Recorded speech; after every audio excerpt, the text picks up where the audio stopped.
আমাদেরকে দিয়ে সে কুফরি করাবে। এবার যদি না পারে এটা ফেল হয় তাহলে 2 নাম্বার তার কর্মসূচি আমাদেরকে সে বেদাত করাবে। এটাতে যদি না পারে 3 নাম্বার সে আমাদের দিয়ে কবিরা গুনাহ করাবে। এটাও যদি না পারে 4 নাম্বারে আমাদের এমন এমন কাজে আঞ্জাম দেওয়া হবে যে সমস্ত কাজ কারবার করলে পৃথিবীতে অভাব অনটন চলে আসে।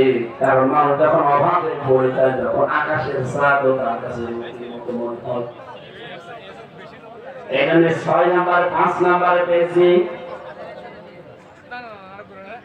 অধিক ভালো কাজ সে বাদ দিয়ে দেবে।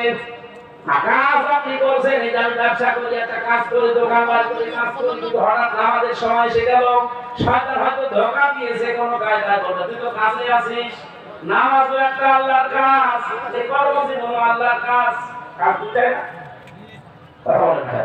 আমি যে দোকানদারি করছি 8 ঘন্টায় কিন্তু এবাদত নামাজ পড়াও, তো আমাকে এইটার ভেতরে নিয়ত দিতে রেখে আল্লাহর বিধানটা থেকে দূরে সরিয়ে রাখবে, এটা তার টার্গেট। এটা ওর দফার ভেতরে আছে। এর ভেতরে পেয়েছি 6 নাম্বার, তুলনামূলক ভাবে ভালো কাজগুলো বাদ দিয়ে কম সওয়াবের কাজে আপনাকে এই দুনিয়ায় নিমজ্জিত করে রাখবে। দুনিয়ায় আপনি নফল নামাজ পড়ছেন মনে করেন, কিন্তু পৃথিবীর যত নফল আছে সব এক জায়গায় করলে কোরআনে কারিমের তেলাওয়াত, কোরআন বোঝা এই নফলের সমান হবে না। এটাকে থেকে আপনাকে দূরে সরিয়ে রাখবে। এই 7টা কর্মসূচি হাতে নিয়েছে ওই 7টা বিষয়কে দুর্বল করার জন্য।